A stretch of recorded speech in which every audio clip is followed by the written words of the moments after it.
This is Reprogramming the Self Part 3. Very excited to have you back, listeners. I'm really thrilled to see that you're diving into yourself and you're actually taking the time to really dedicate for you. This is only for you because no one else is ever going to hold your hands the entire way through. No one else can break through your own limiting beliefs except you.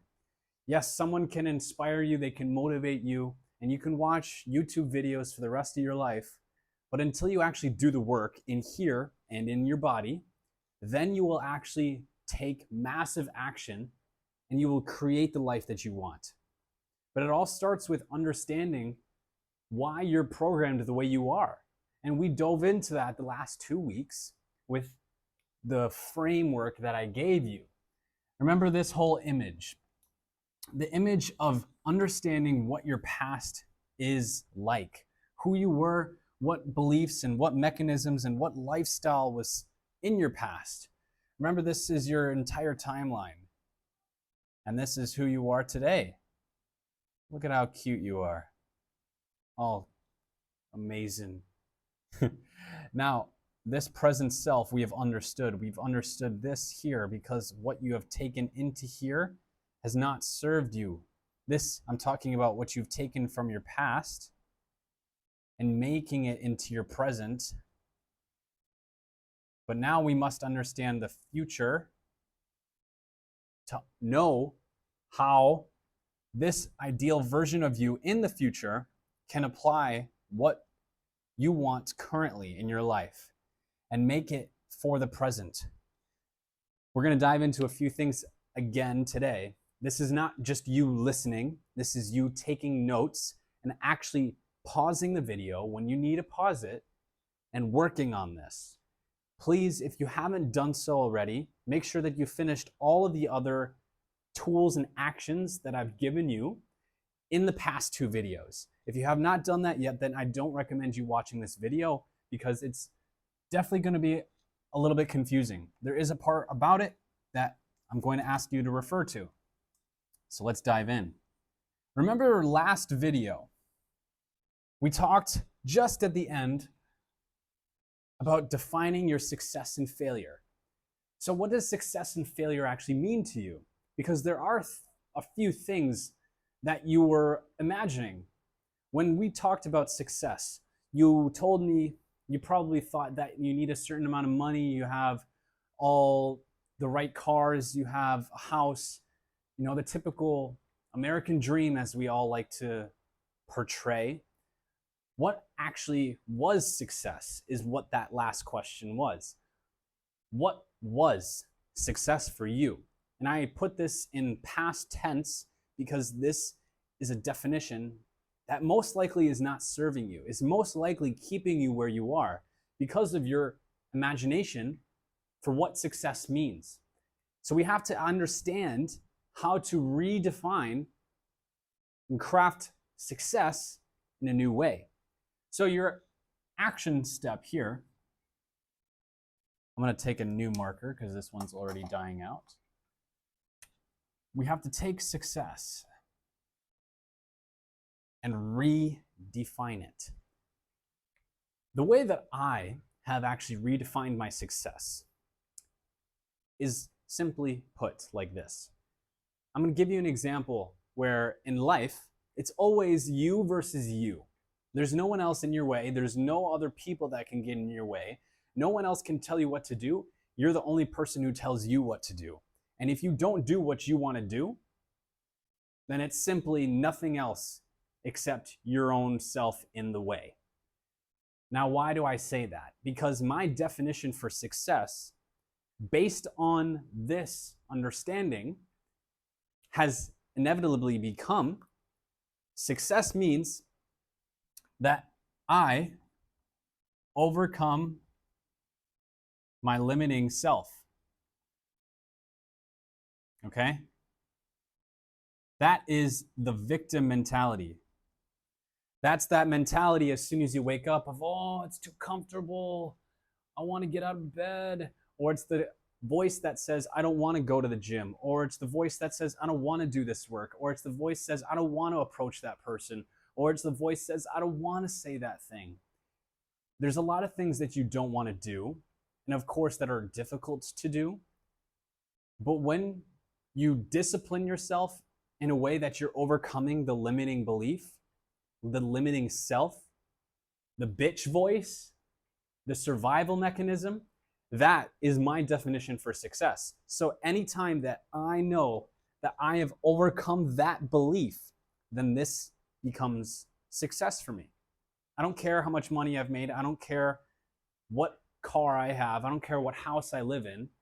As long as I can overcome myself. And I know inevitably by having this definition, all the other terms for success will come. Because what happens when people stay true to what they want to do and do what they don't want to do? You eventually get success, as labeled it is in this cultural hustle world. Now the opposite, okay? Pause, redefine your success, please. The opposite must start also looking at failure. What is failure? Really? That was an epic fail. Well, sure. You should have failures, actually. You should fail. Otherwise, you don't know what success really feels like. They go hand in hand. It's yin and yang. If your failures don't actually feel like a loss, then you actually didn't do something right. Where instead, if you actually frame failure in a way that is constructive, you will actually never really fail. And what do I mean by this? Because a lot of people, they put the term failure as to say, I will fail because, or I failed because I didn't complete this, or I gave up on this. And by all means, you can give up and you can quit things. But as long as you didn't learn something, in my opinion, then it definitely is a failure. That, in terms of what failure means, is my definition. So if I don't learn something, because failure is so important, and the reason it's important is because it shows us where we need to change, where we should do something different, where we should reevaluate, where we should realign. It tells us what we should do. And this is only if you learn something. You must actually learn in your failures before you make any success. And so by definition, if you recreate failure to being, I only fail if I quit and didn't learn something, that can be a failure. You are not a failure because you didn't overcome yourself. The opposite of what my success definition was. You were not a failure because you doom scrolled for hours. You were not a failure because you procrastinated for hours. You were not a failure because you didn't approach that person. You're not a failure because you didn't start your business, or you didn't do it right, or you lost some sales, or you lost a client. Whatever it is, none of those things really matter. As long as you didn't learn something, then it can be a failure. But guess what? You can always learn from something. And that's the key point here. As long as you know how to question yourself and frame thoughts, because thoughts are questions, if you can frame those in a way, and I can teach you how to do that if you follow along, you will be able to never experience failure. So I want you now to take this time and look at, what does failure mean to you, and redefine it. Pause the video. Make sure you do that.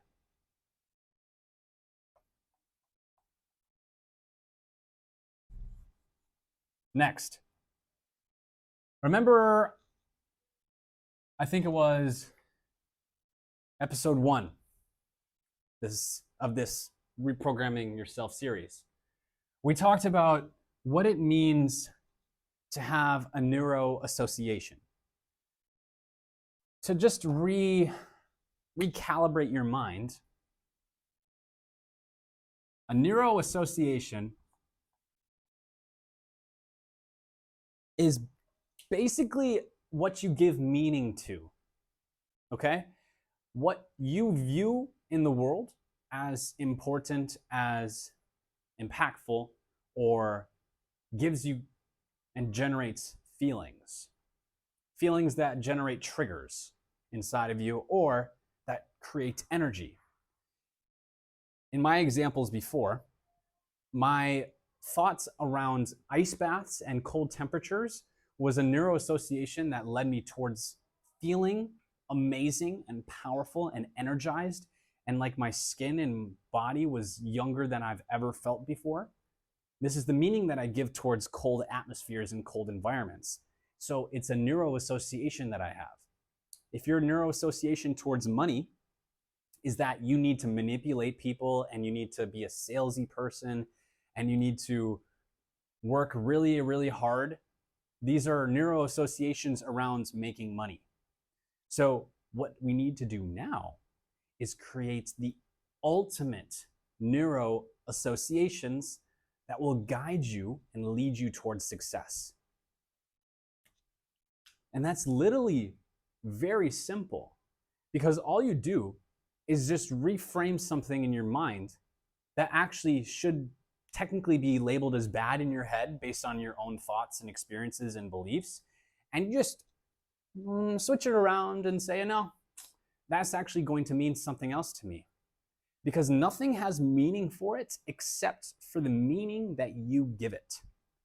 This is everything to do with neuro-associations. Now, let's create some examples here, because this could be a little bit confusing, and I've had some people that I've worked with who said this is a little bit confusing. So let's try to come up with some examples. One example that I would give you about a neuro-association could simply be, like, for me, my phone. And, well, you know what? We'll do this one, social media. Okay? Say you're a content creator or someone that wants to be a business owner or just become an influencer that can influence people, motivate people, and get them to act, get them to change their lives, change their ways of thinking, inspire them, and teach them things, right? So me, my example with social media, this could be really bad in some cases in my past, because I once viewed social media as a really, really horrible thing, where it was the cause for my pornography addiction, where it was the cause of my comparison attributes, where it was the cause of my doom scrolling and shameful, guilty pleasure. So there's a lot of things that I can view negatively, or negative neuro-associations that I have about social media. However, the framework that I can create that is the ultimate neuro-association for social media can be simply like this. Say, for example, social media is a very wide network, right? You can meet anyone and you can connect with anyone in the world.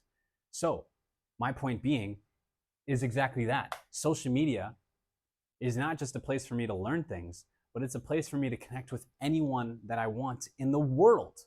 And there's no barriers, there's no limits beyond that. There's no limits. So my belief, my new neuro-association around social media can be, I get to connect with anyone in the world, and I get to create a personalized network that cares about me, that I know, and that I can meet and I can become friends with, and I can travel the world and meet those people and be friends with them and stay at their house, stay on their couch for a few nights. That's how intense and that's how valuable social media can be, but if you use it the right way.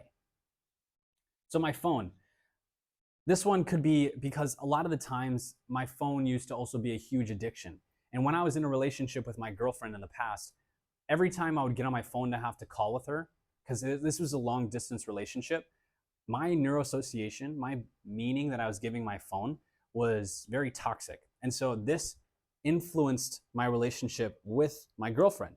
And this ultimately had a bad neuro-association that bled into my girlfriend.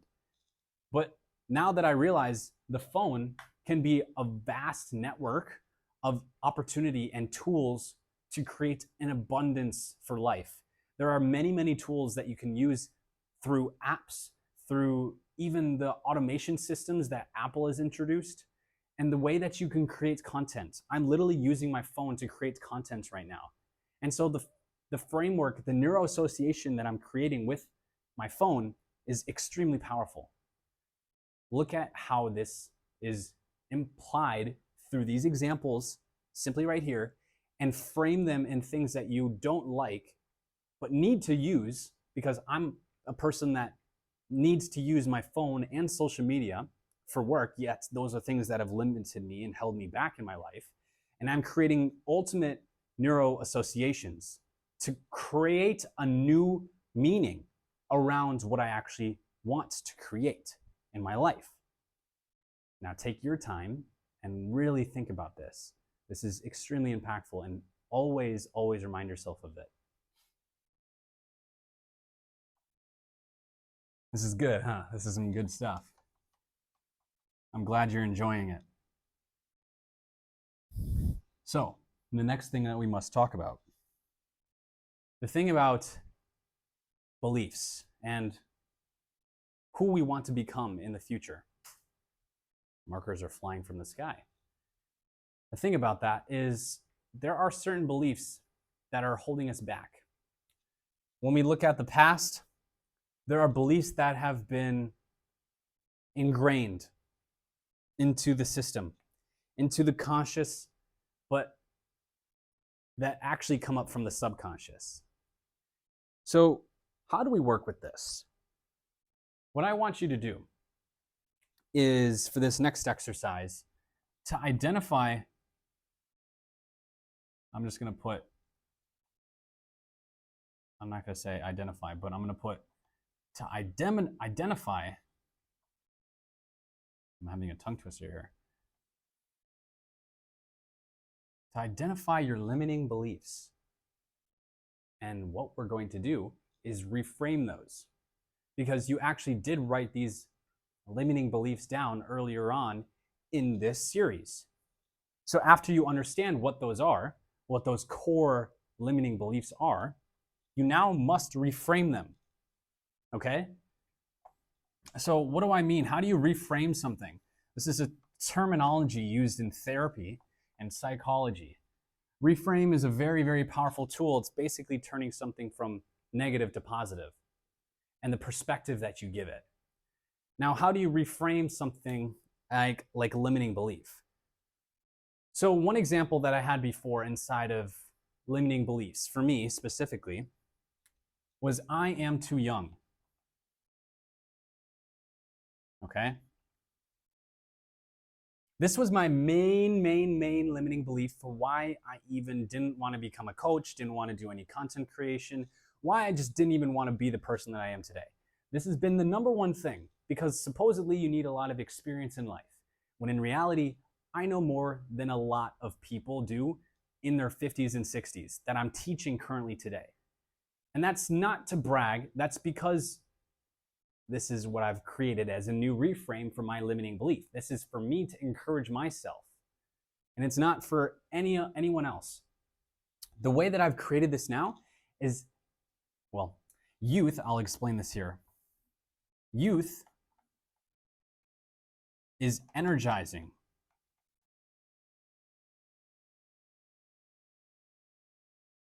And I have more energy over my competition. Simple as that. That's why my limiting belief of I'm too young can be reframed into being youth is energizing. Youth is powerful. And I have the upper hand in my competition. Simple as that. Another one. Another one could be, I am not smart enough. This one, a core belief of mine. I am not smart enough. So how do we reframe this one? Well, being ignorant simply indicates that you're not able to take action, because if you have low IQ, low competence, you're not really being able to do much, right? Especially if you believe that at the core, that you're not smart enough. You're not going to take action, because especially when you're talking to people and you want to influence people, you definitely have to be having the smarts. So how did I reframe this?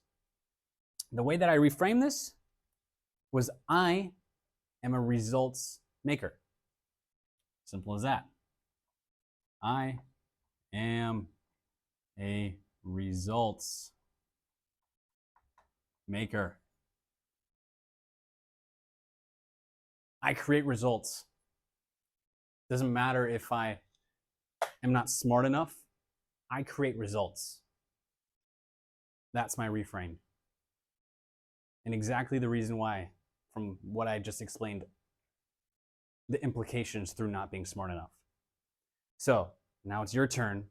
Think about your core beliefs that have not been serving you and reframe them in a way that will serve you. Oh, this is such juicy stuff. And again, you can always work with me one-on-one on this stuff if you would ever like to. It's extremely powerful.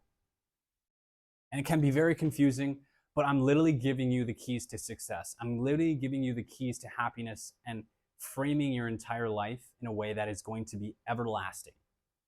And you can keep these forever and always use this and come back to this as a frame of reference to never, ever, ever get depressed or anxious or not become your ideal self.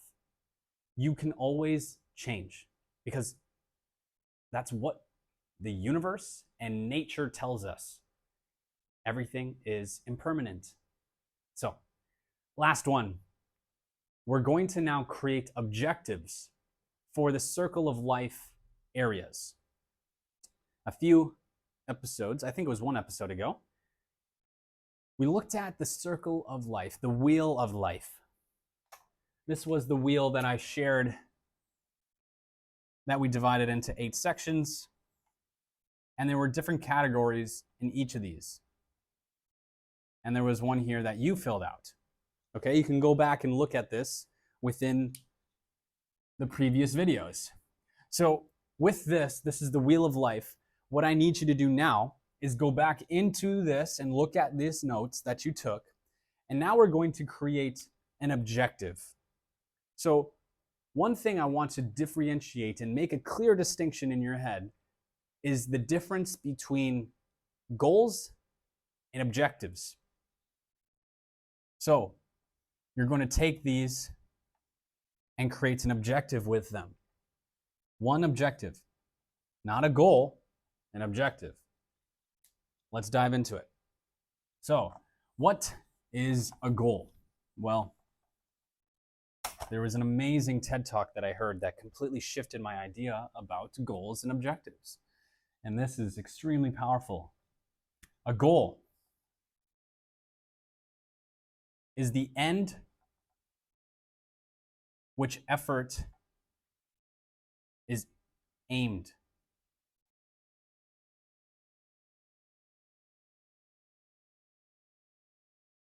You see, because in goals, there's these framework for the SMART, right? SMART, the specific, measurable, actionable, timely, and reliable, whatever it is. I don't like it. It doesn't work, for me at least. You can use that, but it doesn't work. In my experience, having timely goals is definitely important, but when you want to get crystal clear on what you want, it can't be an end goal.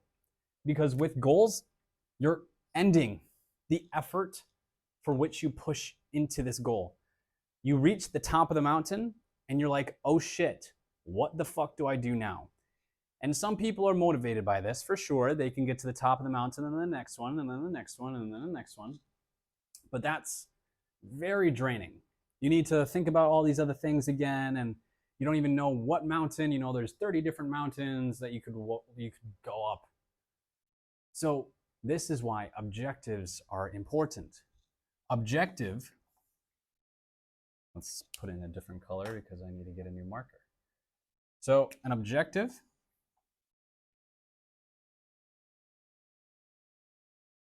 is effort aimed in a direction. Effort is aimed in a direction. It doesn't have an end point. It's just down one bowling alley. You see, there's 10 pins that you can knock down, and a goal will knock down one pin, where an objective is to just be inside of this lane.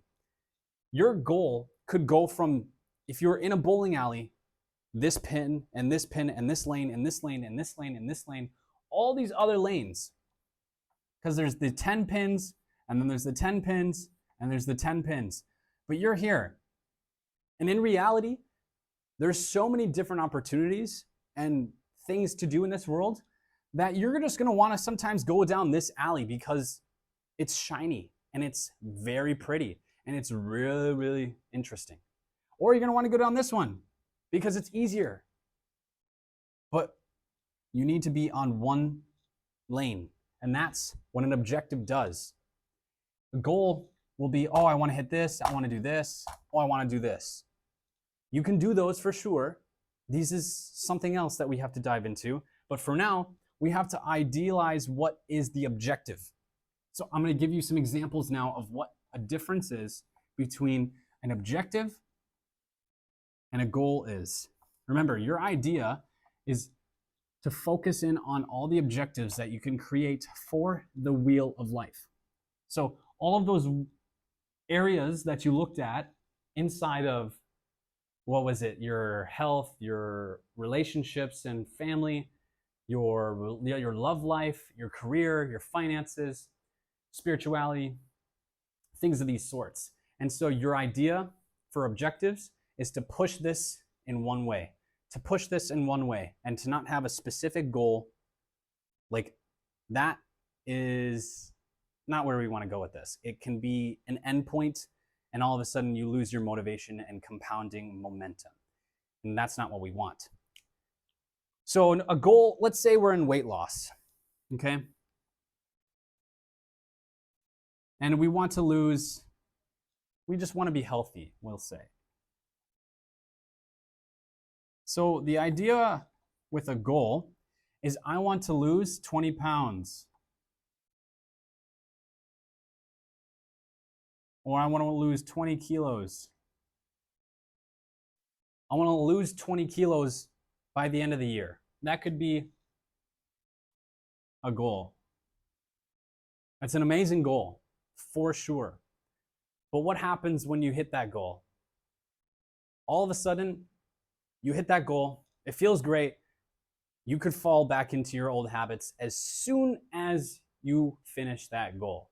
The next day, after the new year has started, you could eat an entire pizza box because you will justify that. And that's not the way to go down. You will justify the wrong things with achieving big goals. But if you have an objective, that is the area that we're focusing on. So, how do you create an objective for someone who wants to be strong, okay? I just want a healthy lifestyle.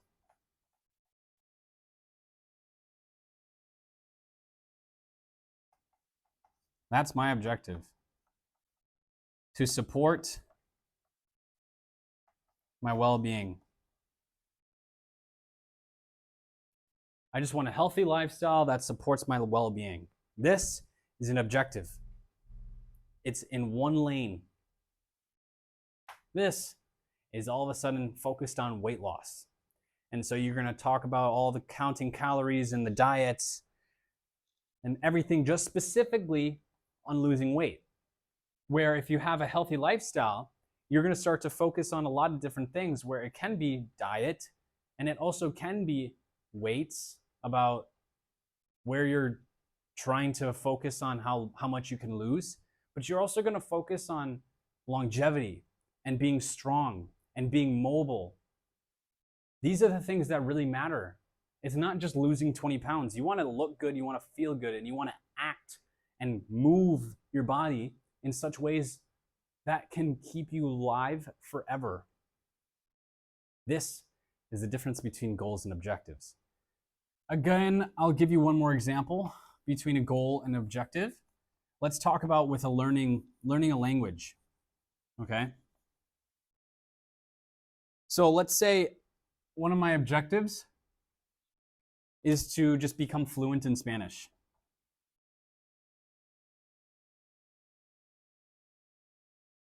Okay, and this could be defined by the end of the year or 6 months. And there's certain levels, right? There's like level 1 or 2 or 4 or whatever it is that you can actually identify with being fluent. This is a goal. I want to be fluent in Spanish in 6 months, in 1 year, 2 years, whatever it is. However, my objective is going to change in learning this language, where it now becomes, I want to explore Spanish and the culture and create a deep relationship with my girlfriend's family, for example. So the culture and the experiences inside of the relationships.